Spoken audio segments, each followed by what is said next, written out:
Bad touch कर रहे थे, मेरे को गंदी बातें बोल रहे थे। मेरे को अपने साथ फिजिकल होने के लिए उन्होंने बोला। वो कहते हैं कि मुझे अगर मेरे साथ तुम्हें ज़िंदगी बितानी है, मेरे साथ अगर तुम्हें रहना है, बच्चों के साथ अगर तुम्हें रहना है, तो मेरे फादर साहब के साथ तुम्हें हलाला करना पड़ेगा। कि किसी और औरतों के साथ में उनके अटैचमेंट है। मैंने उनके फ़ोन में भी बहुत सी उनकी न्यूड्स पिक्चर वगैरह और किसी और लेडीज़ के साथ में देखी है। बार बार में मेरे को अबॉर्शन किट खानी पड़ रही थी। कम से मतलब गिनती नहीं है, इतनी बार मैंने अबॉर्शन किट खाई है। बहुत बार मेरा मिसकैरेज भी हुआ। मेरी ननद की वजह से भी मेरा मिसकैरेज हुआ। मारपीट करती थी उस वक्त भी। मेरी बड़ी वाली जो ननद है रूबीना, उसकी वजह से मेरा मिसकैरेज भी हो चुका है। जो बोलते हैं ना कि इस्लाम की शहजादियां हैं, इस्लाम में औरतों को सर का ताज समझा जाता है। तो मैं यही पूछना चाहती हूँ कि वो लोग है कहाँ पे। 3 तलाक हस्बैंड ने बोल दिया, हलाला औरत को करना पड़े, तो वो शुद्ध कहाँ से होगी? जब दूसरा आदमी उस पे हाथ डालेगा, वो शुद्ध कहाँ से होगी? नमस्कार, मैं हूं माही सिंह और आप देख रहे हैं द न्यूज़पेपर। आज हम एक ऐसे शख्स के साथ हैं जिनकी कहानी आप सुनेंगे तो कहीं ना कहीं आंख से आंसू छलक पड़ेंगे। एक ऐसी मजहबी सोच की लड़ाई है जो आज ये राजस्थान से दिल्ली तक आ गई है। आपको बता दें, हमारे साथ अनीशा बानो हैं। 2019 में जब ट्रिपल तलाक का एक केस आया था, एक मुद्दा आया था, उस सरकार ने उस पर बड़ी कार्रवाई करने की कोशिश की तो कुछ मौलानाओं और मौलवियों के पेट में दर्द हुआ, कुछ महिलाओं के पेट में दर्द हुआ। प्रोटेस्ट करने के लिए अब वो नीचे उतर पड़ी, जमीनी स्तर पर आ गई कि इस तरीके का बदलाव कैसे। लेकिन जब ऐसे केस आते हैं तो वही सो कॉल्ड धार्मिक ठेकेदार जो हैं वो बिल में दुपक के बैठ जाते हैं। फिर ऐसे लोगों के साथ, अनीशा जैसे लोगों के साथ वो खड़े नहीं होते हैं। आज एक ऐसी कहानी ट्रिपल तलाक की आपको सुनाने और बताने जा रहे हैं अनीशा बानो से। अनीशा, जिस तरीके से आपके साथ ये पूरी घटना हुई, किस तरीके से ये पूरा देखती हैं और आप राजस्थान से दिल्ली क्यों आने को मजबूर हुई? मैम, मैंने वहाँ पे अपने हस्बैंड के खिलाफ कंप्लेंट की थी, लेकिन वहाँ पे मेरी कोई सुनवाई नहीं हुई। क्योंकि मेरे ससुर तहसीलदार हैं, तो उन्होंने अपने सोर्स से वहाँ के प्रशासन को भी खरीद लिया था, जिसकी वजह से मेरी वहाँ पे कोई सुनवाई नहीं की गई। अच्छा। उस वजह से मुझे दिल्ली आना पड़ा। ठीक है, आप किस बात को लेके पीड़ित हैं? क्या क्या आपके साथ हुआ, कुछ आप बताइए, उसके ऊपर कुछ प्रकाश डालिए, क्या हुआ था? मेरे हस्बैंड ने मेरे को तलाक दिया और अपने फादर के साथ हलाला करने के लिए बोला। अच्छा, जी। कब तलाक दिया था? 18 दिसंबर 2024। अच्छा, तो वो किस बात पे तलाक दिए? क्या मतलब इसके पीछे की कहानी क्या थी? क्यों ऐसा हुआ? कुछ पारिवारिक कलह थी या कोई और बात थी, क्या था? अपने चाचा सलीम राव की वजह से, क्योंकि उन्होंने मेरे साथ बदतमीज़ी करी थी। बस मैंने इसी चीज़ पे ऑब्जेक्शन उठाया था। क्या बदतमीजी की थी? मेरे ऊपर हाथ डाला था, मेरे साथ बैड टच कर रहे थे, मेरे को गंदी बातें बोल रहे थे। मेरे को अपने साथ फिजिकल होने के लिए उन्होंने बोला। बस इसी चीज़ पे मैंने उन पे ऑब्जेक्शन उठाया था कि वो अहमदाबाद से आ रहे थे वापस। अच्छा, तो आपके पति ने कुछ ऐसा रोक टोक नहीं की कि ऐसा वो क्यों कर रहे हैं? आपके समर्थन में नहीं आए वो? मेरे समर्थन में कभी आया ही नहीं। वो बस अपने चाचा को सपोर्ट कर रहा था कि मेरे चाचा के साथ कंफर्ट होने में क्या जा रहा है तुम्हारा। हमारे घर में ये चीज़ें नॉर्मल है, चली आ रही है। मतलब वो आपके पति ऐसा कहते हैं कि चाचा के साथ आप अगर फिजिकल होती हैं तो क्या बुरा है? वो ऐसा इस तरीके का फोर्स डालते थे? हाँ, इस तरीके के, क्योंकि वहाँ पे है ना, औरत को वो एक खिलौना समझते हैं। हाँ। अपने घर की खेती समझते हैं कि चाहे जैसे वो उनको यूज़ करे। अच्छा, तो आपने इसकी कंप्लेन किसी को परिवार में किसी को की या फिर बताने की कोशिश की? सास ससुर ननद कोई भी जो आपके परिवार में होंगे? उन्होंने मेरे को मना कर दिया, मेरे को वहीं पे मेरी बात को दबा दिया कि नहीं, यहाँ पे किसी को कुछ भी बोलने की ज़रूरत नहीं है, हमारी घर की इज्जत चली जाएगी। अगर तुम कह रही हो तो क्या आज के बाद हम उसको कभी घर में नहीं बुलाएंगे। हाँ। तो उन्होंने, क्या हुआ कि 18 तारीख को वो आने की बात थी उनकी। मतलब फ़ोन आया था मेरे हस्बैंड के पास कि हम आ रहे हैं। बस मैंने इसी चीज़ पे ऑब्जेक्शन उठाया था कि वो घर पे नहीं आनी चाहिए। अच्छा, और इसीलिए तलाक दे दिया? हाँ, बस इस बात को लेके झगड़ा हुआ हम दोनों के बीच में। तो उसको बोला कि अब इसी झगड़े के बीच में उसने मेरे को तलाक दिया, घर से बाहर निकाल दिया। जब हाथ पैर मैंने जोड़े उनके आगे, उन्हें घर में तो मेरे को लिया, लेकिन अब उस शर्त रखते हैं कि मेरे पापा के साथ तुम्हें हलाला करना पड़ेगा, क्योंकि मैंने तुम्हें 3 तलाक दे दिया। तो मतलब हलाला करोगी तभी अंदर एंट्री मिलेगी, नहीं तो नहीं मिलेगी। मतलब उसके बाद भी उनके रहमो करम पर ही रहना है। हाँ, वो कहते हैं कि मुझे अगर मेरे साथ तुम्हें ज़िंदगी बितानी है, मेरे साथ अगर तुम्हें रहना है, बच्चों के साथ अगर तुम्हें रहना है, तो मेरे फादर साहब के साथ तुम्हें हलाला करना पड़ेगा। मतलब एक महिला कितनी मजबूर होती है। आप देखिए कि अगर पति के पास वापस जाना है तो ससुर के साथ हलाला करना पड़ेगा, और चचेरा ससुर छू भी रहा है तो कह रहे हैं कि हमारे परिवार में इस तरीके की चीज़ें होती हैं, आपको कॉम्प्रोमाइज़ करना पड़ेगा। सोचिए, समाज की ऐसी स्थिति है, ऐसी दरिंदगी है, और जब ऐसी कुरीतियों पर सवाल उठाया जाता है सरकार के द्वारा या फिर महिलाओं के द्वारा, तो चंद लोग किस तरीके से उसके ठेकेदार खड़े हो जाते हैं और महिलाओं की अस्मिता को कैसे ठेस पहुंचाते हैं। चलिए जानते हैं। तो मैम, जब ऐसा कुछ हुआ तो आपने अपने पति को जब बताया कि ऐसा हो रहा है, उनका बिहेवियर कब से बदला आपकी तरफ, या फिर क्या क्या चीज़ें, परेशानियां आपको उस घर में झेलनी पड़ी? मैम, शादी के 2 साल बाद में, 2 या 3 साल बाद में उनका बिहेवियर मेरे प्रति चेंज हो गया था। मैंने उनसे पूछा भी था कि आखिर तुम्हें प्रॉब्लम क्या है, अगर कुछ प्रॉब्लम है तो मेरे से शेयर करो। तो बस इतना बोलने पे मेरे साथ मारपीट करते थे या गुस्सा करते थे, मेरे को गाली गलौज करते थे। बस ज़्यादा फिर मैंने भी पूछना उनसे छोड़ दिया। लेकिन बाद में धीरे धीरे जब मुझे पता चला कि उनके किसी और औरतों के साथ में उनके अटैचमेंट है, मैंने उनके फ़ोन में भी बहुत सी उनकी न्यूड्स पिक्चर वगैरह और किसी और लेडीज़ के साथ में देखी है। मैंने हर चीज़ पे ऑब्जेक्शन उठाया था, लेकिन मेरे को उस टाइम पे मारपीट झेलनी पड़ती थी। मेरी नंदे भी मेरे साथ में मारपीट करती थी। अच्छा। और जब मैंने उनको बोला कि तुम्हारा भाई मेरे साथ ऐसा करता, तो वो बोलती है कि मेरा बाप तहसीलदार है, तहसीलदार का बेटा ये नहीं करेगा तो कौन करेगा। अच्छा, आपके ससुर तहसीलदार थे? हाँ, मेरे ससुर तहसीलदार थे। अच्छा, तो उनका रुतबा भी होगा कैसे, मतलब बाहुबली वाले तहसीलदार थे या पैसे का रसूख रखते थे, किस तरीके की, मतलब क्या? पैसे की गर्मी बहुत है उनको। अच्छा, पैसा बहुत है। हाँ, मतलब बड़े बाप के बिगड़ैल बच्चे कह सकते हैं, तो वही कॉन्सेप्ट था। लेकिन वहीं पे अगर दूसरी बात करें तो जब आपके पति का सपोर्ट नहीं मिला तो आपने अपने मायके में सारी चीज़ें बताई कि ऐसा ऐसा आपके साथ हो रहा है, बताया? हाँ, मैंने अपनी पेरेंट्स को बताई थी। तो मेरे पेरेंट्स ने मेरे को ये बोला कि मेरी छोटी बच्ची थी उस वक्त। मैंने उनको बोला कि मेरे पापा ने मेरे को बोला कि मम्मी ने कि बेटा अब तुम्हारी लाइफ वही है, बच्ची तुम्हारी छोटी है, इसका फ्यूचर ख़राब हो जाएगा, आदमी है ये चेंज हो जाएगा, वक्त के साथ चेंज होगा, इसको थोड़ा टाइम दे। मैंने वहाँ पे चलो ठीक है, मैंने कॉम्प्रोमाइज़ कर लिया। फिर मैं अपने बच्चों में लगी रहती थी, फिर मैं उस पर इतना ज़्यादा नहीं हो पा रहा था, मैं नहीं ध्यान देती थी। पर धीरे धीरे ये उसकी हरकतें बढ़ती चली गई, उसकी कम नहीं हुई है। और जब मैंने बहुत सी चीज़ें मैंने ऐसी देखी है, उसकी बहुत सी चीज़ें मैंने पकड़ी भी है, उनके फादर को भी मैंने बताया, लेकिन उन्होंने किसी तरह का कोई एक्शन नहीं लिया अपने बेटे के प्रति। अच्छा, जब आपने बताया अपने ससुर को कि आपके बेटे बोल रहे हैं कि अगर मैं तलाक दे रहा हूं तो तुम्हें मेरे पिताजी के साथ हलाला करना पड़ेगा, तो उन्होंने ऑब्जेक्शन नहीं उठाया कि नहीं मेरे साथ ऐसा कुछ नहीं होगा, या फिर तुम भी मेरी बेटी जैसी हो, क्योंकि उनकी ऑलरेडी 2-3 बेटियां हैं? वो कहाँ से करेंगे, जब उनकी खुद की नीयत में खोट है तो वो अपने बेटे को क्या सिखाएंगे। अच्छा, वो भी आप पे गलत नजर रखते थे? जी बिल्कुल, जब वो मेरे पे गंदी नज़र रखते थे, चाहे जैसे कमरे में एंटर हो जाना, चाहे जैसे वो उनका टच करना, तो वो ये चीज़ें मैं खुद उनके सामने जाने में अनकंफर्टेबल फील करती थी। बताइए, जिस समाज में ससुर बेटियों को, अपने बहुओं को अपनी बेटी का दर्जा देते हैं, चाहे हिंदू समाज की बात कर लीजिए, यहाँ पर ससुर एक ऐसा कॉन्सेप्ट है कि जिंदगी भर बहुओं का फेस नहीं देखते या अवॉइड करते हैं, या अगर देखते भी तो अपनी बेटी की तरह।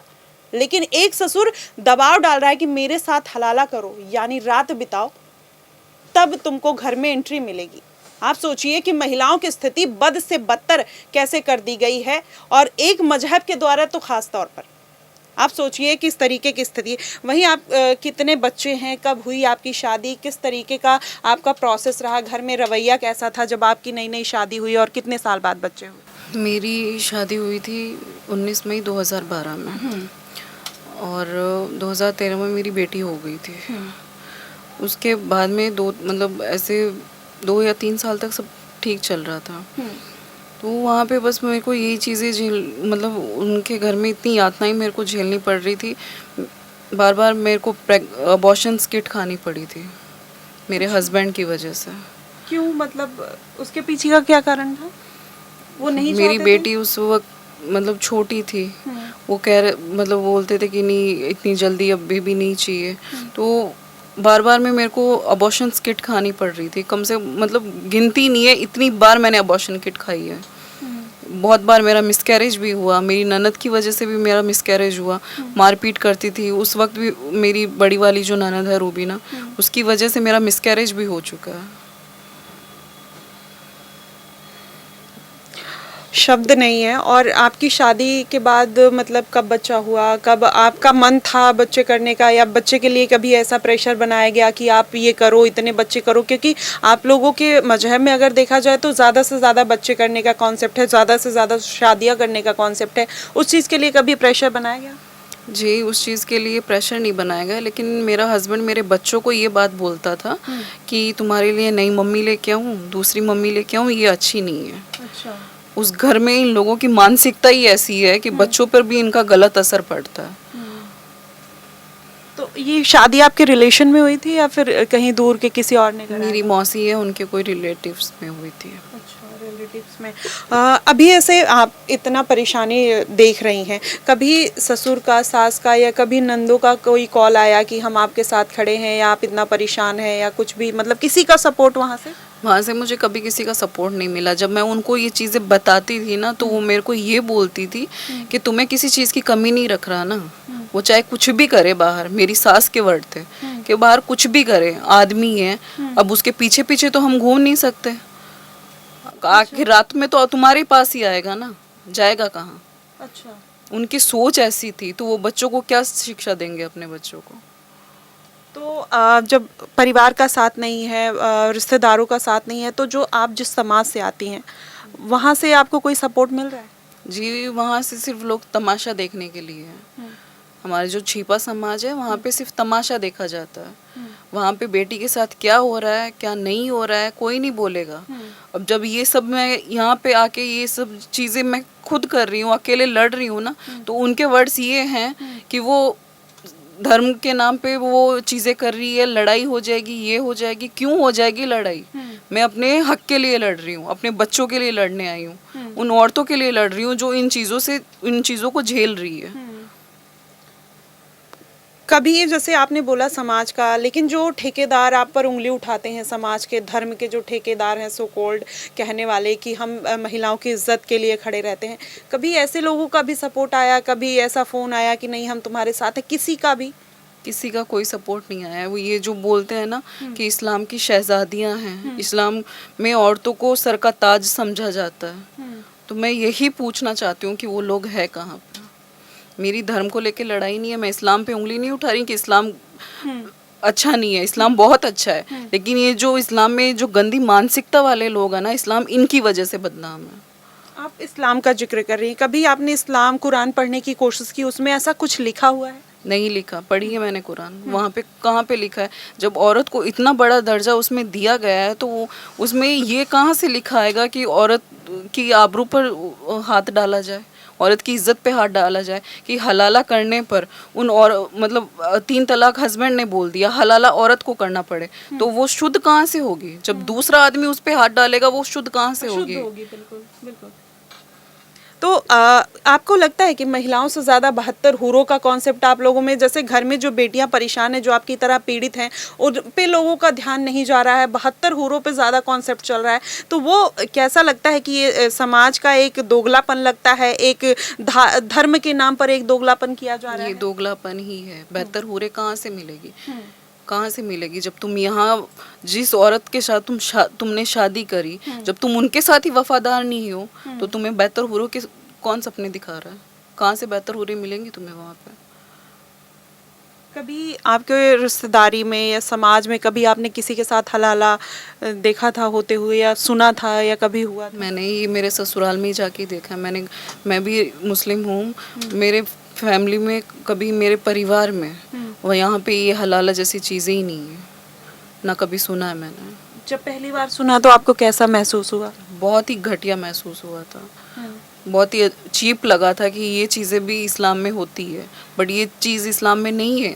लेकिन ये जो सो कॉल्ड ये जो बताते हैं ना, धर्म के ठेकेदार बने घूमते हैं, ये सिर्फ यही बताते हैं। बाकी इस्लाम में ऐसा कुछ भी नहीं लिखा है कि तुम्हें हलाला करना पड़ेगा। जहाँ पे औरत की इतनी इज्जत करी जाती है, वहाँ पे हलाला जैसी चीज़ें कहाँ से आएंगी? तो अभी ऐसे आपको बार बार इसी बात के लिए फोर्स किया जा रहा है कि सब कुछ ठीक हो जाएगा, एक बार आ जाओ, या हलाला वाला कॉन्सेप्ट अभी भी चल रहा है, या बातचीत हो रही है, फ़ोन आ रहा है, कुछ भी ऐसा? जी नहीं, ऐसा अभी फ़िलहाल कुछ नहीं है। अच्छा। तो अभी बच्चे आपसे दूर हैं, बच्चों से मिलने का कभी मौका मिला? बच्चों से मिलने मैं गई थी, 3 घंटे मैं घर के बाहर खड़ी थी। उन्होंने दरवाज़ा तक नहीं खोला। मेरे बच्चे खड़े होके देख रहे थे। मेरे बच्चों को झूठा दिलासा दिया गया कि हम तुम्हें तुम्हारी मम्मी से मिलवाने लेके जाएंगे। मेरी बेटी बहुत खुश थी कि वो मम्मी से मिलने के लिए लेके जाएंगे हमें। मेरा बेटा छोटा सा, मैं उसको देख के फ़ोन में रोती थी, मेरे को मनाता था वो, मम्मी रो मत, मैं आ रहा हूँ तेरे पास। उन लोगों को इतनी शर्म आया नहीं है कि उन्होंने मेरे बच्चों को मुझसे दूर करा। उनको मैं ऐसे छोड़ूंगी क्या? बिल्कुल नहीं छोड़ूंगी। चाहे समाज मेरा साथ दे या ना दे, मैं अपनी लड़ाई अकेले लड़ूंगी। कानून पे कितना भरोसा है? कानून पे मुझे पूरा भरोसा है कि मुझे यहाँ से न्याय ज़रूर मिलेगा। मेरे एडवोकेट अनिरुद्ध शुक्ला जो मेरे साथ खड़े हैं, मेरे सपोर्ट में हैं, मुझे पूरा भरोसा है कि मुझे यहाँ से न्याय ज़रूर मिलेगा। जी बिल्कुल। लेकिन जैसे जब ये सारी घटना हुई थी, आपको कैसा लगा जब आपके पति ने आपको निकाल दिया? कभी मायके की तरफ से कोई ऐसा फेवर नहीं मिला? आपने हिम्मत कैसे जुटाई? पहली बार ये मतलब इतना बड़ा स्टेप लेके आपने कंप्लेन की होगी, तो कब किया था कंप्लेन? कंप्लेंट मैंने वहाँ पे की थी मेरे मायके में, लेकिन वहाँ से कोई रिस्पांस नहीं आ रहा था क्योंकि मेरे हस्बैंड ने वहाँ पे भी प्रशासन को खरीद लिया था अपनी पावर से। तो मैंने फिर मम्मी पापा भी कोशिश कर रहे थे लेकिन वो कुछ बात नहीं बन पा रही थी वहाँ पे। तो मैंने ना तो मम्मी पापा को बताया, मैं वहाँ से निकल गई। फिर मैंने सोचा कि मैं दिल्ली आके वो केस डालूंगी। तो अभी आपको कोई ऐसा कॉल करके धमकी वगैरह कुछ ऐसा आ रहा है, या फिर कोई आपको परेशान करने की कोशिश कर रहा है, या सब नॉर्मल है? धमकियाँ तो आ रही है मेरे पास कि केस वापस ले लो। मेरा हस्बैंड यहाँ वुमेन सेल में आता है, उसका कज़न शरीफ मोहम्मद शरीफ जो मेरे को बोलता है कि तू केस वापस ले ले वरना तेरे लिए ठीक नहीं होगा। तुम्हें मार दिया जाएगा, तू ज़्यादा दिन की मेहमान नहीं है, ज़्यादा तू बचेगी नहीं वहाँ पे अब। अच्छा, तो ऐसी धमकी क्यों? वो लोग को डर लग रहा है कि उनका रसूख खराब हो जाएगा, या फिर धर्म का जो मुद्दा है वो ज़्यादा बढ़ जाएगा? किस बात का डर है? धर्म का मैटर नहीं लगेगा उनको। उनको अपनी इज्जत बहुत प्यारी है। अच्छा। वो जो अपनी इज्जत उन्होंने बना रखी थी ना लोगों में, लोगों को पता नहीं था कि उनके वो जो सफ़ेद कपड़े पहन के घूमते हैं उनके पीछे का काला सच क्या है। वहाँ पे 13 साल मैं उनके साथ रही हूँ, मुझे पता है कि वो इंसान कैसे हैं। आपके पति स्टार्टिंग से ऐसे थे, या फिर बाद में उनकी जो हरकतें हैं वो धीरे धीरे आने लगी आपके सामने? मेरे साथ तो शुरू में ठीक था उनका बिहेवियर, पर लेकिन धीरे धीरे उनका बिहेवियर चेंज होता गया। ऐसा मेरे साथ ही नहीं, हर औरत के साथ हुआ है उस घर में। कि जब तक शादी नई है तब तक सब कुछ सही चल रहा है, और जैसे पुरानी होने लगती है तो उसके बाद फिर नौटंकी। हाँ, बस वही चीज़ें होती है। अच्छा, आपकी सास कैसी थी? वो तो महिला होके महिला का दर्द, या आपकी ननद लोग महिला होके महिला का दर्द तो समझती होंगी? वो कुछ नहीं समझती, वो अपने भाई को सपोर्ट कर। जब मैं अपनी सास को भी बताती थी ना, भाई हमें कुछ नहीं पता, हम क्या उसके पीछे पीछे घूमेंगे? आदमी है, अपने आप रह जाएगा। रात को तो तुम्हारे पास ही आता है, दिन में कहाँ घूम रहा है? अपने क्या करना है? तुम्हें किसी चीज़ की कमी रख रहा है वो? उनकी सोच ऐसी है। तो आपने कुछ इसका जवाब नहीं दिया, या आपको सुन के कैसा फील होता था? गुस्सा तो बहुत आता था, क्या करती, लेकिन मजबूर थी अपने बच्चों के लिए। जब मुझसे मेरे बच्चे ही छीन लिए गए, इस वजह से मैं यहाँ पे आई हूँ, वरना मैं यहाँ तक नहीं आती। आपको कभी वो कॉन्सेप्ट समझ में आता है कि महिलाओं की स्थिति बेहतर करने के लिए, चाहे कोई भी धर्म हो, कोई भी मजहब हो, उसमें सुधार लाना ज़रूरी है समय के साथ? बिल्कुल लाना ज़रूरी है, बिल्कुल लाना ज़रूरी है, क्योंकि औरत की भी इज्जत होती है। उसको इस तरह से नीलाम नहीं किया जा सकता, ऐसे ख़त्म नहीं किया जा सकता कि इस कि धर्म के नाम पे तुम औरतों के साथ कुछ भी करोगे। ये चीज़ गलत है तो है। चाहे इसके लिए ये जो लोग मुझे धमकियां दे रहे हैं, तो ज़्यादा से ज़्यादा वो क्या करेंगे? दंगे करेंगे या मुझे मरवा देंगे। मेरी जैसी 100 अनीशा और खड़ी हो जाएंगी, किस किस को रोकेंगे वो? जी बिल्कुल। मैं इस्लाम के खिलाफ नहीं जा रही, लेकिन जो चीज़ गलत है वो गलत है। इस पे मैं चाहे मुझे जो आगे अगर कुछ कर पाई तो मैं ज़रूर करूँगी। कुछ कुरीतियाँ होती हैं जिनको कहीं ना कहीं सही करने के लिए हर कोई लड़ाई लड़ रहा है, लेकिन जब महिला ही महिला की दुश्मन बन जाए तो उसमें कहीं ना कहीं बहुत बड़ी बाधा बन जाती है। जैसे इनकी सास ने इनका साथ नहीं दिया, इनकी ननद ने इनका साथ नहीं दिया, तो ऐसे में ये खुद अकेली जिस तरीके से डटी हुई हैं और उन कुरीतियों से जूझ रही हैं, जो भाई बहन और माँ बाप का जो रिश्ता है कहीं ना कहीं समाज में तार तार कर दिया गया है। आप सोचिए, एक पति अपने पिता के साथ हलाला कराने के लिए फोर्स कर रहा है, हलाला कराने के लिए दबाव डाल रहा है। आप सोचिए किस तरीके की मानसिकता है। और खासकर एक मजहब में जब ये चीज़ें बार बार निकल कर आती है तो कहीं ना कहीं खून खौल उठता है।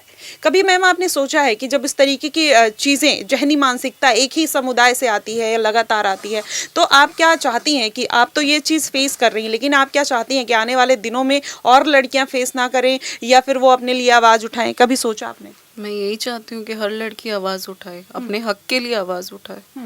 वो इन चीज़ों की, ये ऐसी मानसिकता वालों की, ये जो मानसिकता लेके बैठे हुए हैं हलाला जैसी चीज़ों के लिए, इन पे ऑब्जेक्शन उठाए ताकि ये चीज़ें ख़त्म हो। ये 4 शादियां भी एक कॉन्सेप्ट है, कभी आपने मतलब आप इसके कितना पक्ष में है 4 शादियों के? नहीं करनी चाहिए। जब तुम एक का साथ नहीं निभा सकते तो तुम दूसरी और तीसरी लाके करोगे क्या? और ये चीज़ भी है कि जब तक, अगर पहली पत्नी से अगर वो परमिशन दे तो ही तुम ला सकते हो, उसकी बिना परमिशन के तुम नहीं ला सकते। और कोई भी औरत एग्री नहीं होती है इस चीज़ के लिए। तो हलाला 4 शादियां जो हम लोग सुना करते थे, अब आम लोगों की ज़िंदगी में वो चीज़ महसूस हो रही है। चाहे 2017 की शायरा बानो की बात करें, जिस तरीके से उनको प्रताड़ना झेलनी पड़ी, शाह बानो का एक बड़ा केस आपने देखा। तो आप देखिए महिलाओं की स्थिति समाज में ऐसी है। लेकिन एक सवाल और लेना चाहेंगे मैम, अभी जैसे ये आप इतना कुछ फेस कर रही हैं, अगर आपको लगता है कि आने वाले दिनों में कुछ बदलाव हो सकता है आपके इस्लाम में, जो ऐसी चीज़ें हैं, जो कुरीतियाँ हैं या फिर जो भी कुरान में है, तो क्या चाहती हैं कि कौन सा बड़ा बदलाव हो? ये जो मेन तो ये जो 3 तलाक और हलाला वाला है, ये सबसे ज़्यादा चेंज होना चाहिए। क्योंकि ये ज़्यादा औरतों को झेलना पड़ता है और किसी को झेलना नहीं पड़ता। सबकी सोच लगभग ऐसी है या फिर मजहब में होने की वजह से सब लोग वैसा ही सोचने लगते हैं? मैंने नहीं देखा, मेरा भी परिवार है, मैं जहाँ पे रहती हूँ वहाँ पे ये चीज़ें ही नहीं है। सबकी सोच ऐसी नहीं है। इस्लाम में बहुत से ऐसे लोग हैं जिनकी सोच ऐसी नहीं है, जिनमें वाकई में औरतों को सच में सम्मान दिया जाता है। उसमें से खुद मेरा एक घर है, मेरे मम्मी पापा सबसे बड़ा, मैं बचपन से उनको देखती आ रही हूँ। मेरे ज़रा सा मेरी मम्मी को कुछ हो जाता है, मेरे पापा की कंडीशन ख़राब हो जाती है उनको देख के। जब ट्रिपल तलाक आया था तो सबसे ज़्यादा विरोध पुरुषों ने तो किया ही था, लेकिन महिलाओं ने भी विरोध किया था।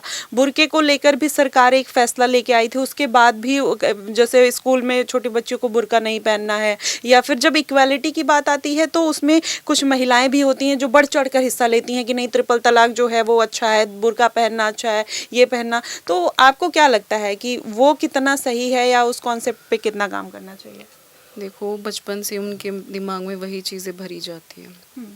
जिनकी मानसिकता ऐसी होगी वो बचपन से अपने बच्चों को यही चीज़ें सिखाएगा। मेरे घर में भी मेरी भाभी है, बुर्का नहीं पहनती तो नहीं पहनती। ज़बरदस्ती थोड़ी है कि उसको बुर्का पहना ही जाएगा। वो जॉब भी करती है, मेरे मम्मी पापा फुल उसको सपोर्ट कर रहे हैं। तो जो महिलाएं ये खुलकर आती हैं, ट्रिपल तलाक में भी बहुत सारी महिलाएं आई थी खुलकर, उन्होंने बोला कि जो है वो उसको बदलना ठीक नहीं है, वो वैसा ही रहना चाहिए। क्यों रहना चाहिए? उनकी मानसिकता ऐसी है, उनको बचपन से यही चीज़ें सिखाई जाती है, तो उनकी सोच ही ऐसी है, तो वो चीज़ें कहाँ से चेंज कर सकते हैं? बीजेपी सरकार ने काफ़ी बदलाव लाने की कोशिश की है ट्रिपल तलाक के बाद, और फिर कई ऐसे केसेस हुए जिनमें उनका मतलब एक अच्छा कहीं ना कहीं कह लीजिए पहल रही है। कुछ कहना चाहेंगे सरकार से, मोदी जी से, या फिर जो अभी मौजूदा सरकार है रेखा गुप्ता से? मैं माननीय मोदी जी से और रेखा गुप्ता जी से यही कहना चाहती हूँ कि मुझे न्याय दिलवाए और मुझे मेरे बच्चों से जल्द मिलवाया जाए और उन पे सख्त कार्रवाई करी जाए। अच्छा, अभी से आप राजस्थान से हैं, आप यहाँ पर केस आके आपने फाइल किया है। राजस्थान में आपको सरकार से कोई सपोर्ट चाहिए, कोई ख़ास अपील, क्या लगता है? बस वो जो माननीय भजनलाल शर्मा जी है, मैं बस यही चाहती हूँ कि वो मेरे को सपोर्ट करें। अच्छा, और आपके एडवोकेट की तरफ से क्या सपोर्ट है?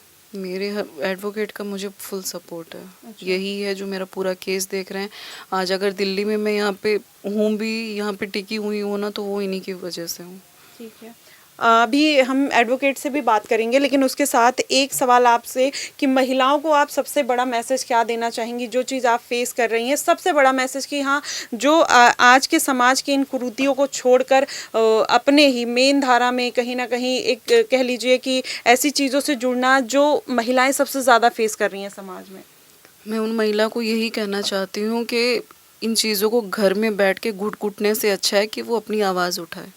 ये जो हलाला जैसी चीज़ों पे, 3 तलाक जैसी पति के द्वारा दी गई प्रताड़नाओं को झेलने से अच्छा है कि वो अपनी आवाज़ उठाए। कम से कम समाज में बदलाव तो आएगा इससे। लेकिन जो लोग आवाज़ उठाने की कोशिश करते हैं आपकी तरह, फिर उनको दबाया जाता है, तो क्या दबना ठीक है? नहीं दबना ठीक है। कब तक दबेंगी वो? हमेशा यही थोड़ी चलता रहेगा। आगे हमारे भी बच्चे हैं, उनको भी ये चीज़ें फेस करनी पड़ेगी। अगर इन चीज़ों में एग्री होते जाएंगे तो फिर बच्चों पे क्या असर पड़ेगा इसका।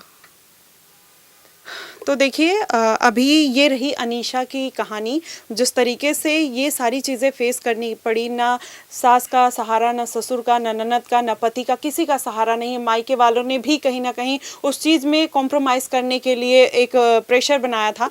अब वो सारी चीज़ें दरकिनार करते हुए समाज से लड़ती हुई नज़र आ रही हैं, अपनी कुरीतियों से लड़ती हुई नज़र आ रही हैं, और कहीं ना कहीं उसमें हमारे आपके साथ की ज़रूरत है। फिलहाल अनीशा के इस स्टोरी को लेकर और इन कुरीतियों को लेकर जो एक समाज, एक तबका बोलता है, उस पर क्या कहेंगे आप, बताइएगा ज़रूर। लेकिन उसके साथ ही आपको लिए चलते हैं एडवोकेट के साथ कि आखिरकार इनके केस में कितना प्रोसेस क्या हुआ है और कितनी तेजी अभी देखने को मिल रही है। चलिए जानते हैं। इनके साथ जितना टॉर्चर किया गया, पति ने पहले टॉर्चर किया, वो मतलब ऐसी चीज़ें करते थे, अबॉर्शन कई बार हुआ, फिर इनके चाचा ससुर ने इनके साथ गलत हरकत करने की गई, और इनके जो ससुर हैं वो भी कहीं ना कहीं गलत या बुरी नज़र रखते थे।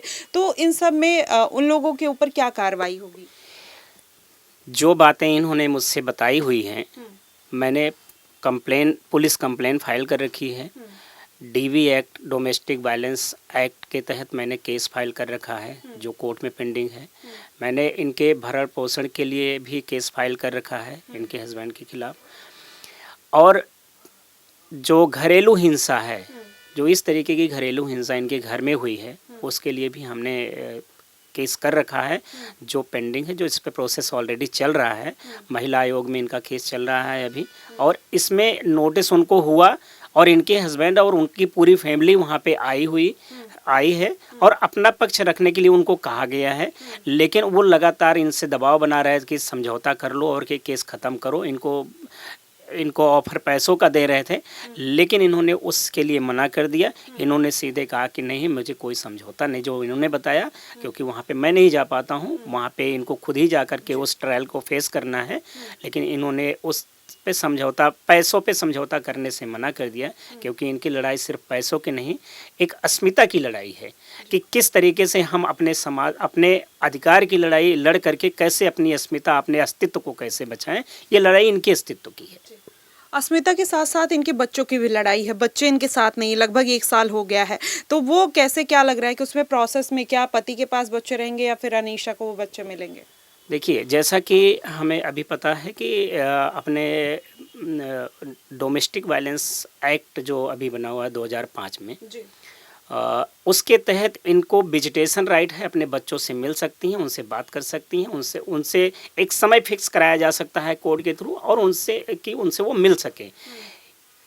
अगर कोर्ट को ऐसा लगता है कि बच्चों की कस्टडी माँ के पास में ज़्यादा सुरक्षित है, तो कोर्ट उस पर भी निर्णय ले सकती है। तो हमने जो डीवी एक्ट फाइल किया हुआ है, उसमें ये भी प्रोविज़न किया हुआ है, ये भी बातें रखी गई हैं। तो फिलहाल देखिए, अभी जो अनीशा का केस है वो अभी यहाँ तक पहुँचा। आपने देखा कि वकील से हमने बात की, किस तरीके की चीज़ें निकल कर आई, तथ्य निकल कर आए, फैक्ट्स निकल कर आए। लेकिन वाकई में समाज में महिलाओं की स्थिति जिस तरीके से दयनीय बना दी गई है, उससे साफ तौर पर जाहिर होता है कि अब महिलाओं को अपने लिए आवाज़ उठाने की ज़रूरत है। और वही अनीशा बानो कहीं ना कहीं करती हुई नजर आ रही हैं, और उन लाखों महिलाओं के लिए एक प्रेरणा का स्रोत भी बनती हुई नजर आ रही हैं, जो महिलाएं अभी भी समाज में दबाई गई हैं, जिस तरीके से उनके साथ अभी भी गलत व्यवहार किया जाता है, हलालत जैसे गलत कुरीतियों को कहीं ना कहीं आगे बढ़ाने का काम किया जा रहा है, उसके लिए अनीशा एक बेहतर एग्जाम्पल हो सकती हैं और कहीं ना कहीं उनके लिए एक मोटिवेशन का भी काम कर सकती हैं। फिलहाल इस पूरे मुद्दे को किस तरीके से देखते हैं, एक मजहबी सोच को किस तरीके से देखते हैं, आप हमें कमेंट बॉक्स में जरूर बताइएगा। फिलहाल के लिए बस इतना ही। देश और दुनिया की तमाम खबरों के लिए हमारे साथ बने रहिएगा द न्यूज़पेपर पे। धन्यवाद।